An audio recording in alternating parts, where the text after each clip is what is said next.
Ұлы дарын иесі 1893 жылы Қарағанды облысы Қарқаралы ауданы Сарытаудың бауырында дүниеге келген. Әр елдің тарихында кейінгі ұрпақтарға үлгі-өнеге болатын мол рухани дүние қалдырған перзенттер бар. Сондай перзенттердің бірі халқының мерейі үшін тұла бойындағы өнерін, қайрат-жігерін өз елінің мәртебесі үшін жұмсаған, халқының рухани дамуына үлес қосқан сахнаның тамаша шебері, сөз зергері Қалайбек Қуанышбаев.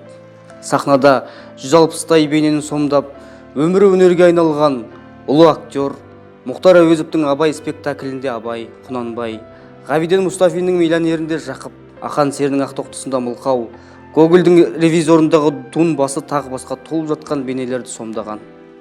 Қазақ театр өнерінің драма жанрын ұлы актерсіз көзге елестету мүмкін емес. Өйткені ол халқымыздың ұлттық профессионалды театр өнерінің негізін қалаушылардың бірі.